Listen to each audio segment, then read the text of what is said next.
राधे राधे। हरे कृष्णा। कैसे हो आप सभी लोग? आशा करती हूँ आप सभी परम मंगल में होगे, स्वस्थ होगे, अच्छे होगे। सर्वप्रथम आप सभी को देव उठनी एकादशी की अनंत और अनंत शुभकामनाएं। साल की सबसे बड़ी एकादशी है देव उठनी एकादशी। आप लोग, बड़े सारे लोग प्रश्न पूछते हैं कि दीदी सारी एकादशी में सबसे बड़ी एकादशी कौन सी? तो सबसे बड़ी एकादशी देव उठनी एकादशी बोली जाती है। देखिए, साल में 24 एकादशी आती है, लेकिन जिस वर्ष अधिक मास होता है उस वर्ष 26 एकादशी आती है। जैसे कि इस वर्ष अधिक मास था तो इस वर्ष 26 एकादशी आएंगी। और वैसे तो साल की 24 एकादशी आती है। इन 24 एकादशी में सबसे बड़ी जो एकादशी होती है वो देव उठनी एकादशी बोली जाती है, क्योंकि देव उठनी एकादशी पे हमारे भगवान विष्णु, श्री हरि विष्णु 4 महीने की योग निद्रा के बाद जागते हैं। और देवता जो हो सो रहे होते हैं हमारे विष्णु भगवान, तो सारे शुभ कार्य बंद हो जाते हैं।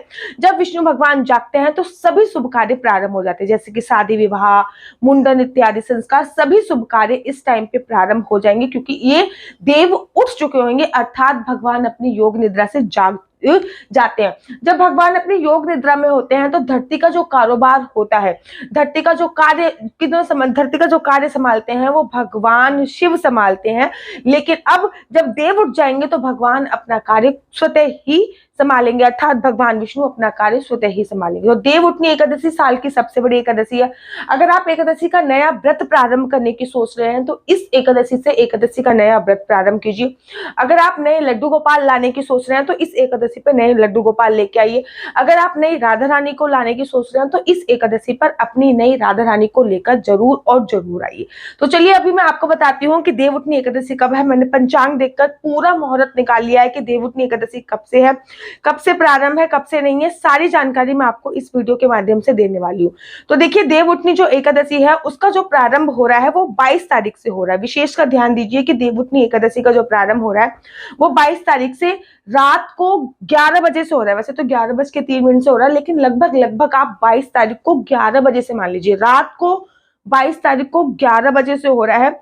और देव उठनी एकादशी का जो विश्राम होगा, इस तिथि का जो विश्राम होगा वो 23 तारीख को 9:01 पे होगा, रात को 9:01 पे होगा। तो सूर्य उदय के अनुसार जो देव उठनी एकादशी का व्रत रखा जाएगा वो 23 नवंबर को रखा जाएगा। 23 नवंबर को सूर्य उदय होने का समय क्या है? 23 नवंबर को सूर्य उदय होने का समय है 6:30 बजे के आसपास, और सूर्य अस्त होने का समय है 5:30 बजे के आसपास। तो देव उठनी एकादशी का जो व्रत रखा जाएगा वो 23 नवंबर को रखा जाएगा। तो 23 नवंबर को हमको देव उठनी एकादशी का व्रत रखना है। 23 नवंबर को बृहस्पतिवार पड़ रहा है। वैसे तो ये साल की सबसे बड़ी एकादशी है, इसमें किसी भी मुहूर्त की कुछ भी आवश्यकता नहीं होती। कोई भी शुभ कार्य करना है, आपको मकान लेना है, घर लेना है, कुछ भी घर में प्रवेश करना है, तो ये दिन सर्वोत्तम है। लेकिन उसमें भी गुरुवार, जो कि भगवान विष्णु को ही समर्पित होता है, सोने पे सुहागा होता है। देव उठनी एकादशी पर ही तुलसी विवाह होता है, तुलसी जी की पूजा अर्चना वंदना होती है, देव उठाए जाते हैं। देव उठनी एकादशी साल की सबसे बड़ी एकादशी होती है। और देव उठनी एकादशी में हमेशा कहती हूँ, कोई भी जो एकादशी होती है वो एक दिन का व्रत नहीं होता। हर एकादशी जो होती है वो 3 दिन की होती है, अर्थात 3 दिन के व्रतों का पालन करना चाहिए। तो 10वीं तिथि के जो नियम का पालन होगा वो 22 तारीख को होगा। देव उठनी एकादशी 23 तारीख की है। और द्वादशी तिथि का जो पारायण होगा वो 24 तारीख को होगा। और 24 तारीख को ही आपको द्वादशी के भी नियमों का पालन इत्यादि करना होगा। हाँ, कार्तिक के 5 चमत्कारी दिन देव उठनी एकादशी से प्रारंभ होंगे, अर्थात 23 तारीख से प्रारंभ होंगे। देव उठनी एकादशी से लेकर पूर्णमासी तक रहते हैं वो कार्तिक के 5 चमत्कारी दिन, जिसमें आप कार्तिक के सभी नियमों का पालन कर पूरे कार्तिक के महीने का फल प्राप्त कर सकते हो। तो देव उठनी एकादशी में सबसे पहले 10वीं तिथि के नियमों का पालन करना है, जैसे कि पृथ्वी शयन करना है 10वीं तिथि वाले दिन। 22 तारीख को आपको पृथ्वी शयन करना है। संपूर्णतः ब्रह्मचर्य का पालन करना है, किसी भी प्रकार की कोई काम वासना क्रीड़ा को अंजाम नहीं देना। मांस, मछली, लहसुन, प्याज, शराब, मसूर की दाल, बैगन इत्यादि का सेवन 22 तारीख को नहीं करना है। 22 तारीख को चावल का सेवन नहीं करना है। 22 तारीख को सूर्यास्त के बाद भोजन नहीं करना है। अगर सूर्यास्त के बाद फिर भी भूख आपको लग रही है 22 तारीख को, मैं 10वीं तिथि के बारे में बता रही हूँ, 22 तारीख को सूर्यास्त के बाद फिर भी भूख लगे तो आप खा सकते हो, जैसे कि दूध पी लिया आपने, फ्रूट्स खा लिए, लेकिन मेक श्योर सूर्यास्त के बाद अन्न ना खाएं, क्योंकि जब तक अन्न को डाइजेस्ट होने में 7 से 8 घंटे लगेंगे पूरी बॉडी में, तब तक तो एकादशी प्रारंभ हो जाएगी। तो बॉडी में एकादशी पर अन्न ना रहे, इस बात का मेक श्योर आपको होने चाहिए। फिर पृथ्वी शयन करना होता है और अगले दिन एकादशी पर सुबह सुबह ब्रह्म मुहूर्त में उठना होता है। सुबह सुबह ब्रह्म मुहूर्त में उठने के बाद आपको, वैसे कार्तिक स्नान चल रहा है तो आप जल्दी भी उठ सकते हैं और भी जल्दी उठ सकते हैं। कार्तिक स्नान एकादशी पर सुबह सुबह ब्रह्म मुहूर्त में उठना होता है। ब्रह्म मुहूर्त के बाद सोच आदि से निवृत्त होने के बाद मैं हमेशा कहती हूँ कि पोटी आना बहुत जरूरी है। महिलाओं को, भारत की महिलाओं को ये बहुत ज्यादा प्रॉब्लम होती है, कॉन्स्टिपेशन की अर्थात कब्ज की बहुत ज्यादा प्रॉब्लम होती है, उनको पोटी ही नहीं आती है। मैं डेफिनेटली एकादशी से पहले एक वीडियो जरूर बना दूंगी, अपने दूसरे चैनल पर डालूंगी, मिस्टर एंड मिसेस चौहान पे, क्योंकि ये चैनल इस चीज से रिलेट नहीं करता कि पेट साफ कैसे करें, क्योंकि बहुत जरूरी है। अगर आपको मोशन नहीं आ रहा है तो आपकी आंतरिक शुद्धि नहीं होगी। जब तक आपकी आंतरिक शुद्धि नहीं होगी, व्रत का आपको संपूर्ण फल नहीं मिलेगा, क्योंकि व्रत एकादशी 5 कर्मेंद्रियां, 5 ज्ञानेंद्रियां और 1 मन, इन सभी को भगवान के चरणों में समर्पित करना ही एकादशी बुलाता है। 11 चीजें हो गई, 5 तो कर्मेंद्रियां हो गई हमारी, 5 ज्ञानेंद्रियां हो गई और 1 मन, ये 11 चीजें हो गई। इनको भगवान के चरणों में समर्पित करना एकादशी बोला जाता है। लेकिन जब तक हमारे को कॉन्स्टिपेशन, पेट साफ नहीं होगा, तब तक हमारा मन भगवान के चरणों में नहीं लग सकता, क्योंकि गैस इत्यादि की प्रॉब्लम हो ही जाती है। उसके बाद आपको क्या करना है, जब आप स्नान कर रहे हो तो आपको इस बात का ध्यान रखना है कि पानी में आपको कुछ ना कुछ अवश्य डालना है। आप आंवले का रस डालिए, गंगा जल डाल सकते हैं, यमुना जल डाल सकते हैं।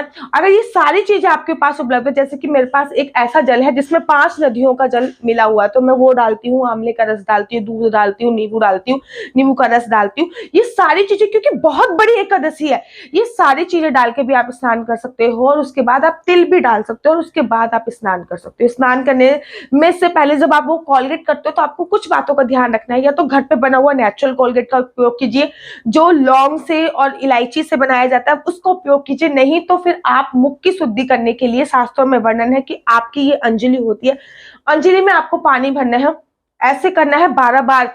पानी भरा, ऐसे करके थूक दिया, फिर पानी भरा, ऐसे करके थूक दिया, मतलब 12 बार कुल्ला करने से आपकी मुख की शुद्धि हो जाती है। फिर आपको कोलगेट करने की आवश्यकता नहीं होती। ये तो होगी आपकी संपूर्ण स्नान विधि। स्नान विधि में एक चीज और नोट कर लीजिए, नाभि जरूर क्लीन कीजिए, क्योंकि जो हमारी कर्मेंद्रियां होती है उसमें नाभि क्लीन होने का भी बहुत, अर्थात आपकी जो नेवल होती है वो क्लीन होने का भी बहुत बड़ा, अपनी नाभि की शुद्धि भी आपको अवश्य और अवश्य करनी होती है। उसके बाद आपको सफेद या फिर पीले वस्त्र पहनने चाहिए। मैं तो कहती हूँ कि पीले वस्त्रों को प्रधानता दीजिए, क्योंकि भगवान श्री हरि विष्णु का पसंदीदा रंग जो होता है वो पीला है, तो इस दिन आप पीले वस्त्र पहनिए। अगर कुछ भी पीला नहीं है आपके पास तो पीले रंग की एक चुन्नी अवश्य ओढ़ लीजिए। उसके तत्पश्चात आप अपने बाल गोपाल, लड्डू गोपाल को उठाइए, उनको स्नान कराइए। एकादशी वाले दिन लड्डू गोपाल को पंचामृत से स्नान कराइए। कोशिश कीजिए कि लड्डू गोपाल को जो भी स्नान करा रहे पंचामृत से स्नान कराइए। स्नान कराने के बाद आप उनको पीले ही वस्त्र पहनाइए, और इस दिन कोशिश कीजिए कि आप उनको नए वस्त्र पहनाएं, क्योंकि ये बहुत बड़ी एकादशी है, छोटी एकादशी नहीं है, ये साल की सबसे बड़ी एकादशी बोली जाती है। उसके बाद आप संकल्प लीजिए। संकल्प में आप श्री विष्णु श्री विष्णु श्री विष्णु 3 बार बोलकर फिर अपना नाम, अपना गोत्र, जैसे व्रत रख रहे हो, निर्जला, निराहार, एकादशी, तुलसी विवाह करोगे नहीं, ये सारी जानकारी उस संकल्प में लेना है।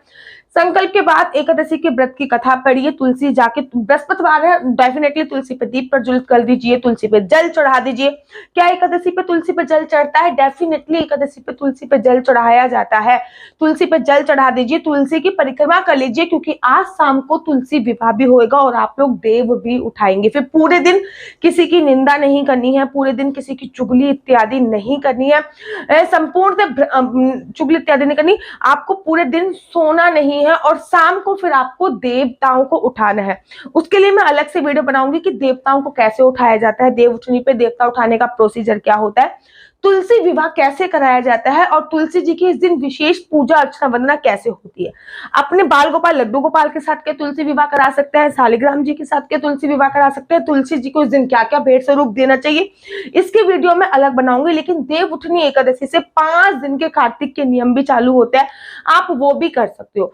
अगले दिन 24 तारीख को मैं ये कह रही हूँ, देव उठनी एकादशी पर सोना ही नहीं है, जगने की तो बात ही नहीं है कि भैया 12 बजे तक जगो, 1 बजे तक जगो। साल की सबसे बड़ी एकादशी है, इस दिन सोने की कोई भी आवश्यकता नहीं है। इस दिन जग के ही रहिए पूरी रात, नाम संकीर्तन कीजिए, भगवान विष्णु के नामों का उच्चारण कीजिए, जो आपके गुरु ने आपको मंत्र दिया है वो मंत्र का जाप कीजिए। अगर वो मंत्र नहीं कर सकते तो फिर आप ओम नमो भगवते वासुदेवाय मंत्र का जाप कर सकते हैं। हरे कृष्ण कृष्ण कृष्ण हरे हरे, हरे राम राम राम हरे हरे के मंत्र का जाप कर सकते हैं। कुछ नहीं कर सकते तो राधा राधा राधा राधा का भी जाप कर सकते हैं। उसके तत्पश्चात आपको अगले दिन व्रत का पारायण करना है। व्रत के पारायण का समय भी मैंने नोट कर रखा है कि व्रत का पारायण का समय क्या है। अगले दिन द्वादशी है और द्वादशी पे आपको व्रत का पारायण करना है और व्रत का जो पारायण का समय है वो 6:51 अर्थात 7 बजे से लेकर 9 बजे तक के बीच में आपको व्रत का पारायण करना है। कोशिश कीजिए कोई एक व्यक्ति आए आपके घर पे, वो ब्राह्मण हो, उनको खाना खिलाकर फिर आप खाना खाएं। अगर ब्राह्मण नहीं उपलब्ध हो पा रहा तो आप गौ माता को खाना खिला के तब खाना खा सकते हैं, पक्षियों को दाना डाल के तब खाना खा सकते हैं। आपके घर पे कोई भी मान्य है उनको खाना खिला के तब खाना खा सकते हैं, या फिर कुछ अमाउंट निकाल के रख सकते हैं, या फिर सूखा खाना मंदिर में दान करके आ सकते हैं तब खा सकते हैं। एकादशी के व्रत का आपको बहुत ज्यादा फायदा होता है अगर आप दूसरों को खिलाकर तब खाते हैं। ये जरूरी नहीं है कि ब्राह्मण भी हो, कोई गरीब भी हो सकता है, कोई निर्धन भी हो सकता है, सूखा खाना भी आप मंदिर में देख के आ सकते हैं। तो आशा करती हूँ आपको मेरी वीडियो अच्छी लगती होगी। अगर आपको मेरी वीडियो अच्छी लगती है तो आप अपना यूट्यूब चैनल हरि बोल को लाइक से सब्सक्राइब करना बिल्कुल भी मत भूलिए। तब तक के लिए मुझे दीजिए इजाजत। राधे राधे, हरे कृष्णा, हरि बोल। आपको देव उठनी एकादशी की अनंत और अनंत शुभकामनाएं। आपका कोई भी मेरे पास आपका कोई भी प्रश्न हो देव उठनी एकादशी से संबंधित तो आप मेरी इंस्टाग्राम आईडी पे जाइए, मेरी इंस्टाग्राम पे जाइए, उस पे लिखा होगा डॉक्टर आशु दीदी, सर्च कीजिए डॉक्टर आशु दीदी आ जाएगा और वहां पे आप जाके मुझसे कुछ भी वटेवर मेरे को मैसेज कर दीजिए, कुछ भी आप मुझसे पूछ सकते हैं। मैं उसका रिप्लाई देने की 100% कोशिश करती हूँ। तब तक के लिए मुझे दीजिए इजाजत। राधे राधे, हरे कृष्णा, हरे